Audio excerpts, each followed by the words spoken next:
सोचिए, अगर आपके पास हर वो अवसर है जिसे आप अपने जीवन में पाना चाहते हैं, लेकिन हर बार शुरू करने से पहले आपका दिमाग आपको रोक देता है।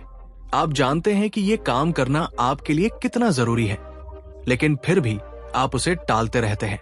यही प्रोक्रेस्टिनेशन का मूल है। ये सिर्फ आलस नहीं है, बल्कि एक तरह की मनोवैज्ञानिक देरी है, एक आदत जो हमारे दिमाग के काम करने के तरीके से जुड़ी हुई है। हम हर दिन अपने दिमाग के उस हिस्से के साथ जूझते हैं जो तात्कालिक सुख और आराम चाहता है, जबकि दूसरा हिस्सा जानता है कि भविष्य में मेहनत का बड़ा फल मिलेगा। यही वो जगह है जहां हमारी मोटिवेशन बनती है या टूटती है। डॉक्टर पियर स्टील बताते हैं कि प्रोक्रेस्टिनेशन को समझने के लिए हमें एक फॉर्मूले को समझना होगा। उन्होंने ये फॉर्मूला इस तरह पेश किया कि ये हमारे मोटिवेशन को 4 मुख्य घटकों में बांट देता है। पहला घटक है एक्सपेक्टेंसी, यानी किसी काम को पूरा करने में हमारी उम्मीद। अगर हमें लगता है कि हम उस काम में सफल हो सकते हैं, तो हम उसमें जल्दी शुरू करने की संभावना रखते हैं। दूसरा घटक है वैल्यू, यानी उस काम का हमारे लिए महत्व। यदि हम जानते हैं कि इस काम से हमें बड़ा फायदा होगा या ये हमारी जिंदगी में असली बदलाव ला सकता है, तो हमारी मोटिवेशन बढ़ती है। तीसरा घटक है इम्पल्सिवनेस, हमारी तात्कालिक इच्छाओं की प्रवृत्ति। अगर हम जल्दी संतुष्टि पाने के आदी हैं, तो लंबी मेहनत और चुनौतीपूर्ण काम को टालने का रुझान बढ़ता है। और चौथा घटक है डिले, किसी काम का फल या परिणाम मिलने में कितना समय लगेगा। जितनी लंबी देरी, उतना ज्यादा हमारा दिमाग टालने लगता है। ये फॉर्मूला बताता है कि मोटिवेशन कैसे काम करती है। अगर एक्सपेक्टेंसी और वैल्यू उच्च हो, लेकिन इम्पल्सिवनेस और डिले कम हो, तो हम तुरंत काम में लग जाते हैं। लेकिन अक्सर हमारी जिंदगी में डिले लंबा और इम्पल्सिवनेस ज्यादा होता है। हम जानते हैं कि कोई प्रोजेक्ट हमारे लिए बड़ा लाभ देगा, लेकिन वो लाभ दूर के भविष्य में है और रास्ते में कई छोटी छोटी चीजें हमारी तात्कालिक इच्छाओं को भड़काती रहती है। फोन, सोशल मीडिया, आराम की आदतें, यही कारण है कि हम जानते हुए भी काम टाल देते हैं। स्टील बताते हैं कि प्रोक्रेस्टिनेशन सिर्फ कमजोर इच्छा शक्ति का सवाल नहीं है। ये दिमाग के अंदर एक झगड़ा है। एक तरफ लॉजिक है जो जानता है कि हमें क्या करना चाहिए, और दूसरी तरफ इंपल्सिव हिस्सा जो हर सुख, आराम और छोटे डिस्ट्रैक्शन की तरफ खींचता है। जब इंपल्सिव हिस्सा जीतता है, हम काम टालते हैं। यही वो स्थिति है जो हमें बार बार पछतावे में डालती है। इस झगड़े को समझने के बाद पहला कदम यह है कि हम इसे अपनी आदत और दिमाग की प्रक्रिया के रूप में पहचानें, न कि सिर्फ व्यक्तिगत कमजोरी के रूप में। इस किताब का असली मकसद यही है कि हम इस फॉर्मूले को समझकर अपने दिमाग की रूल्स के साथ खेलना सीखें। हमें यह जानना होगा कि कौन से घटक हमारी मोटिवेशन को बढ़ाते हैं और कौन से घटक उसे रोकते हैं। प्रोक्रेस्टिनेशन कोई स्थायी दोष नहीं है, बल्कि एक व्यवहारिक पैटर्न है जिसे हम बदल सकते हैं। जब हम एक्सपेक्टेंसी बढ़ाते हैं, वैल्यू को स्पष्ट करते हैं, इंपल्सिवनेस को मैनेज करना सीखते हैं और डिले को छोटा या आकर्षक बनाते हैं, तभी हम अपने काम में समय पर लगते हैं और लंबे समय तक उत्पादक बने रहते हैं। आज हम जिस चुनौती का सामना कर रहे हैं, वो केवल काम करने की नहीं, बल्कि अपने दिमाग के साथ सही तालमेल बनाने की है। हर बार जब आप किसी काम को टालते हैं, वो सिर्फ एक काम नहीं है, ये आपकी आदत, आपकी सोच और आपके भविष्य के लिए एक पैटर्न बनाता है। लेकिन अगर आप इसे समझते हैं, तो आप प्रोक्रेस्टिनेशन को अपने नियंत्रण में ला सकते हैं। यही शुरुआती पहचान है, और इसके बिना हम कभी भी अपने पूरे क्षमता का उपयोग नहीं कर पाएंगे। अब जब हम जानते हैं कि प्रोक्रेस्टिनेशन सिर्फ आलस नहीं है, बल्कि दिमाग की 4 मुख्य प्रक्रियाओं एक्सपेक्टेंसी, वैल्यू, इंपल्सिवनेस और डिले से जुड़ा है, तो आइए हम इन्हें गहराई से समझें और देखें कि हर एक को कैसे मैनेज किया जा सकता है। सबसे पहले बात करते हैं एक्सपेक्टेंसी की। एक्सपेक्टेंसी का मतलब है कि किसी काम को पूरा करने में हमारी उम्मीद कितनी है। अगर हमें लगता है कि हम सफल होंगे, तो हम जल्दी काम शुरू करते हैं और लगातार उसे पूरा करने की कोशिश करते हैं। लेकिन जब हमारी उम्मीद कम हो जाती है, तो हम तुरंत हार मान लेते हैं। उदाहरण के लिए सोचिए कि आपको कोई नया प्रोजेक्ट दिया गया है। अगर आप सोचते हैं कि ये आपके बस की बात नहीं है, कि आप इसमें फेल होंगे, तो आपका दिमाग तुरंत टालने की रणनीति अपनाता है।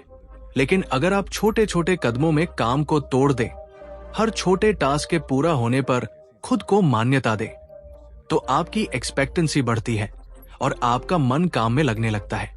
दूसरा घटक है वैल्यू। वैल्यू बताती है कि किसी काम का हमारे लिए महत्व कितना है। अगर कोई कार्य हमारे जीवन या करियर के लिए बड़ा फायदा लाएगा, तो वो हमारी प्राथमिकता बन जाता है। लेकिन अक्सर हम अपने काम के महत्व को नहीं समझ पाते। जैसे कोई बड़ा रिपोर्ट तैयार करना है, लेकिन आपको लगता है कि ये तो सिर्फ एक और रिपोर्ट है, इससे फर्क नहीं पड़ेगा।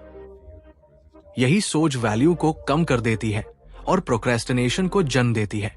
इसका समाधान है काम के पीछे के असली मकसद को समझना। हर प्रोजेक्ट में अपने लिए कोई उद्देश्य खोजें, चाहे वो सीखने का मौका हो, किसी की मदद करना हो या खुद की स्किल बढ़ाना। जब हम काम का व्यक्तिगत और वास्तविक महत्व पहचानते हैं, तो हमारा दिमाग उसे टालना मुश्किल मानता है। तीसरा घटक है इंपल्सिवनेस, यानी हमारी तात्कालिक इच्छाओं और डिस्ट्रैक्शंस की प्रवृत्ति। आधुनिक जीवन में हमारे चारों ओर अनगिनत डिस्ट्रैक्शंस हैं। फोन नोटिफिकेशन, सोशल मीडिया, छोटे काम और तात्कालिक सुख की आदतें। जब हमारा इंपल्सिव हिस्सा मजबूत होता है, तो लंबी मेहनत और चुनौतीपूर्ण काम को टालना आसान हो जाता है। इसका समाधान है अपनी आदतों और वातावरण को बदलना। अगर आप काम करते समय फोन को दूर रखें, ब्राउजर में अनावश्यक टैब बंद करें और अपने काम के लिए समय तय करें, तो इंपल्सिव हिस्सा कमजोर होता है। धीरे धीरे आपका दिमाग सीखता है कि लंबे समय तक ध्यान रखना फायदेमंद है। चौथा और सबसे चुनौतीपूर्ण घटक है डिले। डिले का मतलब है कि काम का परिणाम हमें कितनी देर में मिलेगा। जब कोई फल दूर होता है, तो हमारा दिमाग उसे टालने लगता है। उदाहरण के लिए कोई बड़ा प्रोजेक्ट पूरा होने में महीनों लगेंगे और हमारा मन कहता है, इतना लंबा इंतजार क्यों अभी शुरू करूं। लेकिन अगर हम परिणाम को छोटे हिस्सों में तोड़ दें और हर छोटे हिस्से को पूरा करने पर खुद को इनाम दें, तो डिले का डर कम हो जाता है। इसके लिए तकनीकें हैं, जैसे बाइट साइज गोल्स, काम को छोटे मापने योग्य टास्क में बांटना और हर टास्क के पूरा होने पर संतुष्टि महसूस करना। स्टील बताते हैं कि इन 4 घटकों का सही तालमेल ही प्रोक्रेस्टिनेशन पर काबू पाने की कुंजी है। एक्सपेक्टेंसी और वैल्यू को बढ़ाएं, इंपल्सिवनेस को कम करें और डिले को छोटा करें। जब यह संतुलन बन जाता है, तो आपका दिमाग बिना टालने के काम में लग जाता है। लेकिन यही आसान नहीं है। इसमें लगातार अभ्यास, जागरूकता और अपने दिमाग की आदतों पर ध्यान देना जरूरी है। इसके अलावा किताब बताती है कि आत्म-सहानुभूति और रियलिस्टिक सोच भी बेहद जरूरी है। अक्सर हम प्रोक्रेस्टिनेशन के लिए खुद को दोषी मानते हैं और खुद पर जोर डालते हैं, लेकिन यह तरीका उल्टा काम करता है। जितना ज्यादा हम खुद को डांटेंगे, उतना ही हमारा इंपल्सिव हिस्सा मजबूत होता है। इसके बजाय खुद को समझें, अपनी आदतों को पहचानें और छोटे छोटे कदमों से सुधार करें। यही मानसिक संतुलन लंबे समय तक उत्पादक रहने में मदद करता है। अगला महत्वपूर्ण पॉइंट है टाइम मैनेजमेंट के बजाय एनर्जी मैनेजमेंट। हम अक्सर सोचते हैं कि प्रोक्रेस्टिनेशन का समाधान केवल टाइम टेबल बनाना है, लेकिन स्टील बताते हैं कि असली चुनौती है अपनी ऊर्जा को सही दिशा में लगाना। सुबह जब आपका दिमाग ताजा और सक्रिय होता है, वही समय सबसे कठिन टास्क के लिए इस्तेमाल करें। कम ध्यान वाले समय में छोटे और आसान काम करें। अपने शरीर की ऊर्जा, नींद और ब्रेन स्टेट का ध्यान रखकर हम लंबे समय तक मोटिवेटेड और फोकस्ड रह सकते हैं। इस तरह प्रोक्रेस्टिनेशन केवल आलस का मामला नहीं है। यह हमारे दिमाग की संरचना, हमारी आदतों और हमारे टास्क की प्रकृति का परिणाम है। जब हम इसे समझते हैं और इस फॉर्मूले के अनुसार काम करते हैं, तो हम न केवल समय पर काम पूरा कर सकते हैं, बल्कि लंबे समय तक स्थायी उत्पादकता भी बनाए रख सकते हैं। अब जब हमने समझ लिया कि प्रोक्रेस्टिनेशन 4 मुख्य घटकों एक्सपेक्टेंसी, वैल्यू, इंपल्सिवनेस और डिले से बनता है, तो अगला कदम है इन्हें वास्तविक जीवन में लागू करना। स्टील बताते हैं कि केवल थ्योरी समझ लेने से कुछ नहीं होता, हमें व्यवहार में बदलाव लाना होता है। सबसे पहले बात करते हैं एक्सपेक्टेंसी की। हम जानते हैं कि हमारी सफलता की उम्मीद जितनी अधिक होगी, हम उतनी जल्दी किसी काम को शुरू करेंगे। लेकिन अक्सर लोग इस उम्मीद को कम आंकते हैं। उदाहरण के लिए, मान लीजिए कोई छात्र एक कठिन परीक्षा के लिए तैयारी कर रहा है। वो सोचता है, मैं इसमें फेल हो जाऊंगा, इतनी पढ़ाई से कुछ नहीं होगा। इस नकारात्मक सोच के कारण वो पढ़ाई टालता है, मोबाइल स्क्रॉल करता है या टीवी देखता है। अब अगर वो इस सोच को चुनौती दे और खुद से कहे, मैं छोटे छोटे हिस्सों में पढ़ाई करूंगा और हर दिन थोड़ा प्रोग्रेस देखूंगा, तो उसकी उम्मीद बढ़ जाती है। धीरे धीरे उसका दिमाग खुद को सफल मानने लगता है और काम करने में लग जाता है। ये एक छोटा लेकिन शक्तिशाली बदलाव है। दूसरा घटक है वैल्यू। किसी काम का हमारे लिए महत्व जितना स्पष्ट और व्यक्तिगत होगा, हमारी प्रेरणा उतनी ही मजबूत होगी। उदाहरण के लिए, किसी को लगता है कि जिम जाना केवल शरीर को फिट रखने के लिए है, तो मोटिवेशन जल्दी खत्म हो जाती है। लेकिन जब हम इसे अपने जीवन की गुणवत्ता, आत्मविश्वास और मानसिक स्वास्थ्य से जोड़ते हैं, तो वैल्यू बढ़ जाती है। स्टील बताते हैं कि वैल्यू को बढ़ाने का तरीका है काम के पीछे के व्यक्तिगत फायदे को खोजना। हर टास्क में कोई न कोई व्यक्तिगत जीत खोजे, चाहे वो सीखने का मौका हो, आत्मसम्मान में वृद्धि हो या दूसरों की मदद करना हो। तीसरा घटक है इंपल्सिवनेस, यानी तत्कालिक इच्छाओं और डिस्ट्रैक्शन से लड़ना। आधुनिक जीवन में हमारे चारों ओर अनगिनत डिस्ट्रैक्शंस हैं। Social media, phone notification, TV और तात्कालिक सुख की आदतें। जब हम इनका सामना नहीं करते, तो हमारा इंपल्सिव हिस्सा मजबूत होता है और प्रोक्रेस्टिनेशन बढ़ता है। इसका समाधान है अपने वातावरण को नियंत्रित करना।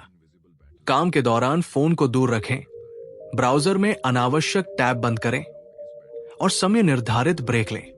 इससे आपका दिमाग सीखता है कि लंबे समय तक ध्यान रखना फायदेमंद है। चौथा घटक है डिले, यानी काम के परिणाम की देरी। जब कोई परिणाम दूर होता है, तो हमारा दिमाग उसे टालने लगता है।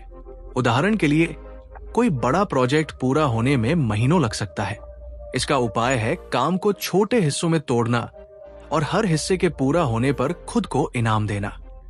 स्टील इसे कहते हैं बाइट साइज गोल्स, छोटे टास्क जो पूरे होने पर संतुष्टि और मोटिवेशन बढ़ाते हैं। अब बात करते हैं सिस्टम और आदतों के निर्माण की। स्टील कहते हैं कि सफल लोग प्रोक्रेस्टिनेशन को केवल इच्छा शक्ति से नहीं रोकते, बल्कि वे अपनी आदतें और सिस्टम बदलते हैं। उदाहरण के लिए, एक लेखक हर दिन सिर्फ सुबह के 3 घंटे लिखने के लिए खुद को प्रतिबद्ध करता है। इसके लिए उसने फोन और अन्य डिस्ट्रैक्शंस को बंद कर दिया। उसके दिमाग ने इस रूटीन को समझा और अब लिखना स्वाभाविक और सहज हो गया। यही आदतें और सिस्टम प्रोक्रेस्टिनेशन को जड़ से खत्म कर सकते हैं। एक और महत्वपूर्ण बात है आत्मसहानुभूति। अक्सर लोग प्रोक्रेस्टिनेशन के लिए खुद को दोषी मानते हैं और खुद पर जोर डालते हैं, लेकिन ये उल्टा काम करता है। जितना अधिक हम खुद को डांटेंगे, उतना ही हमारा इंपल्सिव हिस्सा मजबूत होगा। इसके बजाय खुद को समझें, अपनी आदतों को पहचानें और धीरे धीरे बदलाव लाएं। आत्मसहानुभूति से हमारा मन शांत रहता है और हम अधिक स्थायी बदलाव कर पाते हैं। स्टील कहते हैं कि प्रोक्रेस्टिनेशन केवल आलस का मामला नहीं है, यह हमारे दिमाग की संरचना, हमारी आदतों और काम की प्रकृति का परिणाम है। जब हम इसे समझते हैं और सही तरीकों से अपने व्यवहार को बदलते हैं, तो हम न केवल समय पर काम पूरा कर सकते हैं, बल्कि लंबे समय तक स्थायी उत्पादकता भी बनाए रख सकते हैं। इस तरह एक्सपेक्टेंसी बढ़ाना, वैल्यू को पहचानना, इंपल्सिवनेस को नियंत्रित करना, डिले को छोटा करना, आदतों का सिस्टम बनाना और आत्मसहानुभूति अपनाना, ये सभी मिलकर प्रोक्रेस्टिनेशन को खत्म करने और हमारी जीवन गुणवत्ता को बेहतर बनाने के उपकरण हैं। अब जब हम प्रोक्रेस्टिनेशन के 4 मुख्य घटकों एक्सपेक्टेंसी, वैल्यू, इंपल्सिवनेस और डिले और उनके समाधान को समझ चुके हैं, अगला कदम है इन्हें दिनचर्या और जीवन में लागू करना।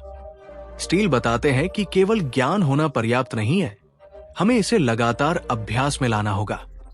हर बार जब आप कोई टास्क टालते हैं तो दिमाग उसी पैटर्न को रीइंफोर्स करता है। इसलिए एक्शन बेस्ड लर्निंग सबसे प्रभावी तरीका है। एक्सपेक्टेंसी बढ़ाने का तरीका सरल है। बड़े टास्क को छोटे छोटे अचीवेबल हिस्सों में तोड़े। उदाहरण के लिए, अगर आप किसी किताब पर काम कर रहे हैं तो पहले सिर्फ एक चैप्टर या 500 शब्द पर फोकस करें। जैसे ही आप इसे पूरा करेंगे, दिमाग को इंस्टेंट सेटिस्फैक्शन मिलती है और यह सिग्नल देता है कि आप कैपेबल हैं। धीरे धीरे ये सेल्फ कॉन्फिडेंस बढ़ाता है और अगले टास्क के लिए एक्सपेक्टेशन और बढ़ जाती है। वैल्यू बढ़ाना भी उतना ही महत्वपूर्ण है। हमारे दिमाग को किसी काम के व्यक्तिगत महत्व से ही मोटिवेशन मिलती है। इसे बढ़ाने का तरीका है टास्क को अपनी लॉन्ग टर्म गोल से जोड़ना।